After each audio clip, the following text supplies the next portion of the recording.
ঈদ সামনে রেখে নারায়ণগঞ্জের রূপগঞ্জে জমে উঠেছে ঐতিহ্যবাহী জামদানির হাট।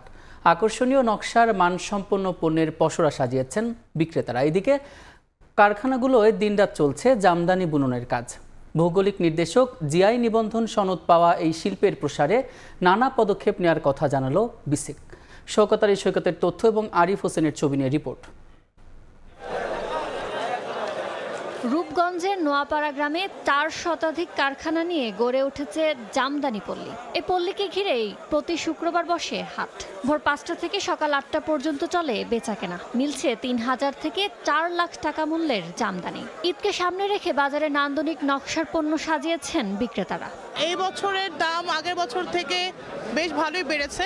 অন্যান্য শাড়ি থেকে জামদানিটা নিচে, কারণ এবারকার আমরা আপডেট খুব ভালো ভালো শাড়ি তৈরি করছি। 2016 সালে নারায়ণগঞ্জের জামদানি জিআই পণ্য হিসেবে আন্তর্জাতিক স্বীকৃতি পায়। এতে বাড়ে রফতানি। তবে এখনো দেশের বাজারে ন্যায্য মূল্য না পাওয়ার আক্ষেপ তাঁতিদের। পরিশ্রম অনেক বেশি, কিন্তু শাড়িটার মূল্য কম। প্রাপ্য যে মজুরিটা দেখা গেছে যদি আমরা পাই তাহলে আমাদের জন্য উপকার হইব। ঈদের মধ্যে যদি কাস্টমার আমাদের দিকে খেয়াল করে তো ইনশাল্লাহ আমাদের তাঁতিদের নিয়ে আমরা খুব সুন্দরভাবে ঈদ করতে পারবো। জামদানি শিল্পকে আরো সমৃদ্ধ আন্তর্জাতিকভাবে প্রসারের জন্য মেলার আয়োজন সহ নানা উদ্যোগ নেওয়ার কথা জানালেন বিসিক শিল্পনগরীর কর্মকর্তা। এটাকে আমরা আরো বেশি ওয়ার্ল্ড ওয়াইড ছড়িয়ে দেওয়ার জন্য আমরা এটাকে জামদানি প্রোডাক্টটাকে ডাইভার্সিফিকেশন করা নিয়ে কাজ করছি। এবারের ঈদে অন্তত 25 কোটি টাকার জামদানি পণ্য বিক্রির আশা করছেন ব্যবসায়ীরা। সময় সংবাদ, নারায়ণগঞ্জ। ঈদ সামনে রেখে টাঙ্গাইলের তাঁত পল্লীতে নেই কোনো অবসর। কাকডাকা ভোর থেকে গভীর রাত অবধি চলছে তাঁতিদের কাপড় বুনন। কর্মব্যবস্থা বাড়লেও মজুরি বাড়ায় হতাশ তারা।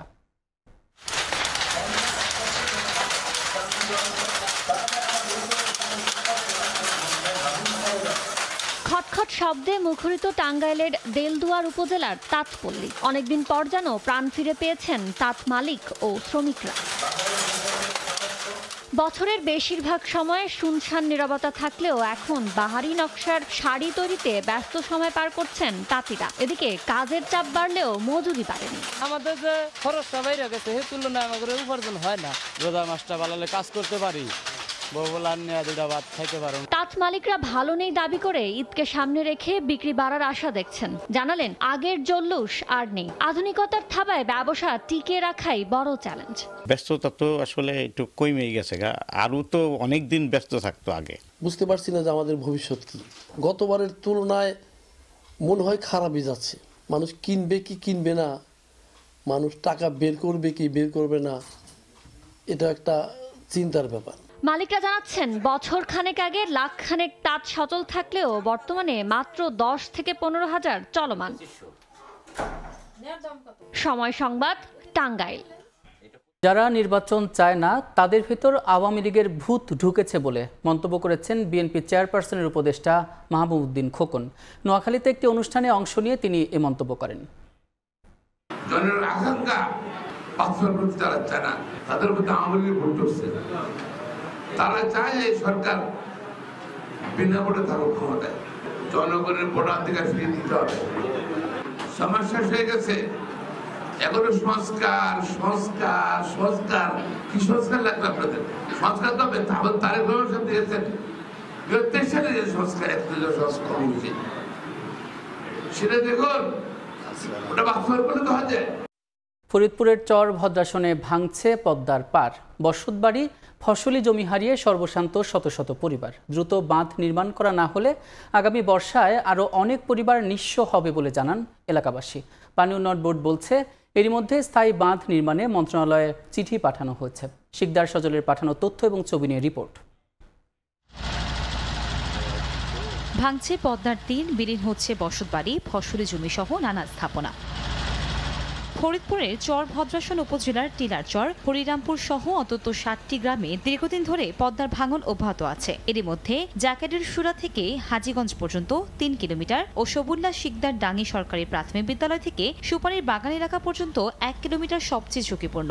এলাকাবাসী জানান এরই মধ্যে শত শত পরিবার বসতবাড়ি, ফসলি জমি হারিয়ে সর্বশান্ত হয়েছে। দ্রুত বাঁধ নির্মাণ করা না হলে আগামী বর্ষায় আরো অনেক পরিবার নিঃস্ব হবে। এই ভাঙনের ভিতর আতঙ্ক দিন কাটাই আমরা সব। ফসলের জমি যা ছিল সব নদীতে ভেঙে নিয়ে গেছে, সবকিছু ভেঙে ছিঁড়ে নিয়ে গেছেন। আমাকে খালি ভিটাটা আছে।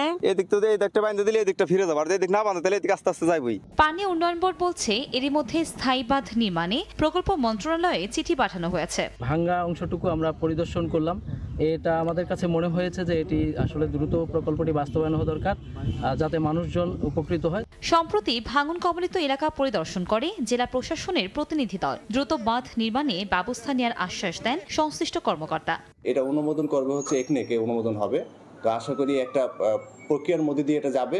তো এই প্রক্রিয়া সম্পন্ন হতে একটু সময়ের প্রয়োজন হবে। পানি উন্নয়ন বোর্ডের তথ্য মতে প্রায় ৩.25 কিলোমিটার নদীর তীর সংরক্ষণ বাঁধ নির্মাণে প্রস্তাবিত ব্যয় ধরা হয়েছে 403 কোটি টাকা। সময় সংবাদ, ফরিদপুর। সনাতন ধর্মাবলম্বীদের দোল উৎসবে ঢাকেশ্বরী মন্দিরে আবির খেলায় মেতে ওঠেন ভক্তরা। তাদের চাওয়া দেশ জুড়ে বন্ধ হোক নারী সহিংসতা, আর আবিরের রং লাগুক সকলের মনে।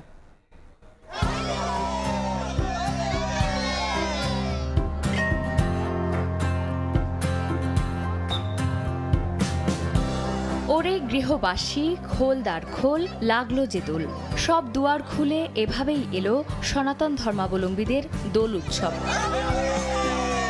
তাই তো মায়ের হাত ধরে 7 বছর বয়সী প্রকৃতি শুভ্র শাড়িতে এসেছে আবির খেলতে। সবাইকে দোল পূর্ণিমার শুভেচ্ছা। আমার আবির নিয়ে খেলতে ভালো লাগে। সবাই যেন ঠাকুরের আশীর্বাদে ভালো থাকতে পারে, রঙিন হয়ে থাকতে পারে। রাধাকৃষ্ণের একটা যুগল প্রেমের ঐতিহাসিক থেকে শুরু করে আর কি এখন থেকে এখনো পর্যন্ত চলমান আছে। শুক্রবার সকাল থেকেই রাজধানীর ঢাকেশ্বরী মন্দিরে আবির খেলায় মেতে ওঠেন ভক্তরা। ঈশ্বরের পায়ে আবির ছোঁয়ানোর পরে সেই শুদ্ধ রঙে রাঙিয়ে তোলেন একে অপরকে। তাদের চাওয়া দেশের নারী সহিংসতা বন্ধ হয়ে শুদ্ধ হোক সবার মন, নির্ভয়ে আলো ছড়াক দেশের নারীরা। ঠাকুরের কাছে চাওয়া আমাদের দেশটা যেন শান্তিপূর্বক থাকে এবং আমরা যাতে সবাই হোলির রঙে রঙিন হয়ে যেতে পারি। নারীদের উপরে এই অত্যাচারের থেকে যেন আমাদের মেয়েরা মুক্তি পায়। ঠাকুরের কাছে এটাই চাইলাম, দেশের যা অবস্থা সবকিছু যেন ভালো থাকে। বৈষ্ণব অনুসারীদের মতে দোল পূর্ণিমায় রাধিকা ও গোপিনীদের সঙ্গে আবির খেলায় মেতেছিলেন শ্রীকৃষ্ণ। তাই তো এই দিনকে তারা প্রেম, বসন্ত ও মঙ্গলের দিনও বলে থাকেন।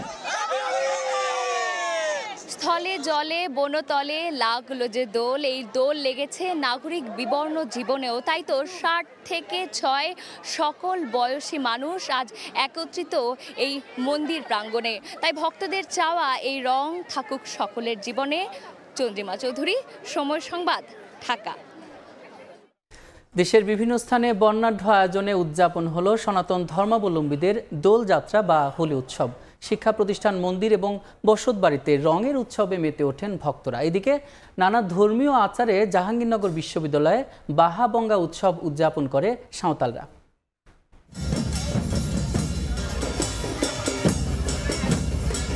আবিরের রঙে মাতোয়ারা ভক্তরা, ধর্মীয় আচারে হোলি উৎসব উদযাপন। বৃহস্পতিবার বিভিন্ন শিক্ষা প্রতিষ্ঠান, মন্দিরে সনাতন ধর্মাবলম্বীদের দোলযাত্রা উৎসব উদযাপিত হয়। একে অপরকে আবিরের রঙে রাঙিয়ে ছড়িয়ে দেয় আনন্দ। মন্দিরে মন্দিরে ছিল উচ্ছ্বাস।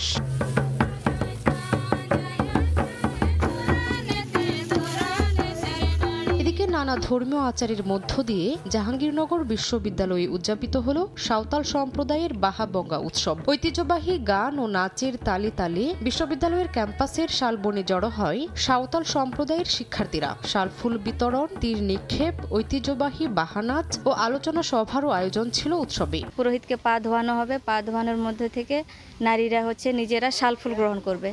শালফুলের পরে গ্রহণ করার পরে আমরা কিছু সম্মাননা দেব কিছু গুণীজনকে। এইটি সাধারণত বসন্তকালে হয়ে থাকে।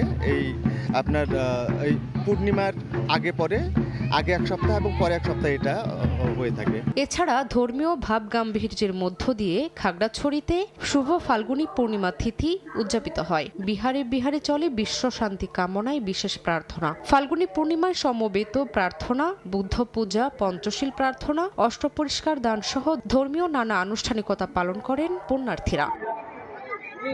শামিমা শাম্মী, সময় সংবাদ। সময় সংবাদ। এবার আন্তর্জাতিক প্রসঙ্গ। যুদ্ধবিরতি নিয়ে রাশিয়ার প্রেসিডেন্ট ভ্লাদিমির পুতিনের প্রতিক্রিয়াকে ছলনা বলেছেন ইউক্রেনের প্রেসিডেন্ট ভলোদিমির জেলেনস্কি। উল্টো মস্কোর ওপর আরও নিষেধাজ্ঞা আরোপের আহ্বান জানিয়েছেন তিনি।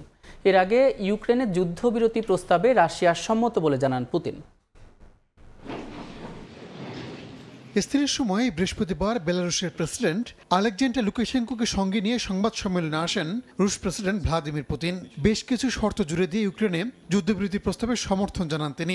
বলেন এর মাধ্যমে স্থায়ী শান্তি প্রতিষ্ঠার পাশাপাশি সংঘাতের মূল কারণগুলোর সমাধান করতে হবে।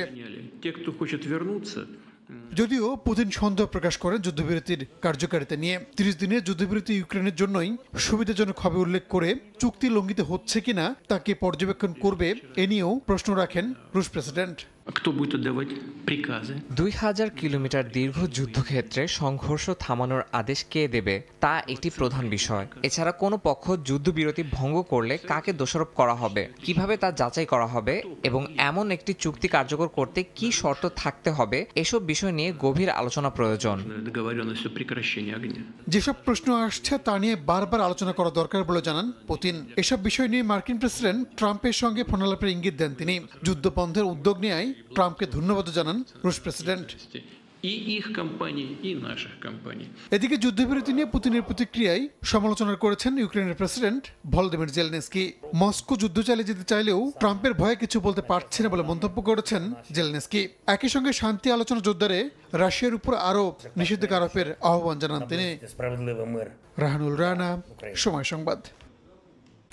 ঢাকা প্রিমিয়ার লিগের খবর। আসরের আকর্ষণীয় আর জমজমাট ম্যাচে মুখোমুখি হবে বিগ বাজেটের দুই দল মোহামেডান আর লিজেন্ডস অফ রূপগঞ্জ। লিগে দুই দলই চলছে সমান তালে, তাই এই ম্যাচ দিয়ে মোহামেডান শিবিরে যোগ দিচ্ছেন পেসার তাসকিন আহমেদ। মিরপুরে হাই ভোল্টেজ দ্বৈরথ শুরু সকাল 9টায়। মোহামেডান রূপগঞ্জ ম্যাচে লড়াই হবে অভিজ্ঞতা আর তারুণ্যের। সাদা কালো শিবিরে সিনিয়র তামিম, মুশফিক, রিয়াদ, তাইজুলদের সঙ্গী মিরাজ, তাসকিন, নাসুম, হৃদয়, আরিফুল, রনিরা। অন্যদিকে রূপগঞ্জ স্কোয়াডে তানজিন তামিম, সাইফ, সৌম, জয়, জাকের আকবর, আফিফ, শেখ মেহেদি। আর বোলিংয়ে থাকছে তানভীর, সাকিব ও শরীফুল। দুই দলেই পয়েন্ট ব্যবধান সমান 6। এই ম্যাচে জয় পেলে টেবিলের শীর্ষস্থান দখলের সুযোগ থাকবে মোহামেডানের। বিকেএসপিতে বাকি দুই ম্যাচে আবাহনীর লড়াই ব্রাদার্সের বিপক্ষে আর প্রাইম ব্যাংকের প্রতিপক্ষ গাজী গ্রুপ ক্রিকেটার্স। এ পর্যায়ে শীর্ষ সংবাদগুলো জানিয়ে দিচ্ছে আরেকবার। উখিয়ায় লাখো রোহিঙ্গার সঙ্গে প্রধান উপদেষ্টা এবং জাতিসংঘ মহাসচিবের ইফতার। সমস্যার সমাধান মিয়ানমারেই দেখছেন গুতেরেস। স্বদেশে ফেরার আকুতি আশ্রিতদের। প্রশাসনের দুর্বলতায় পার পেয়ে যাচ্ছে অপরাধীরা, দাবি বিএনপি নেতাদের। বিচার না হলে সরকারের ভাবমূর্তি নষ্টের শঙ্কা, ক্ষমতা এলে গণহত্যার বিচারের প্রতিশ্রুতি। এবং ঈদ যাত্রায় ট্রেনের আগাম টিকিট বিক্রি শুরু, শতভাগই মিলছে অনলাইনে। রেল স্টেশনে নেই চিরচেনা ভিড়, প্রথম দিনে ফাঁকা বাস টার্মিনালও।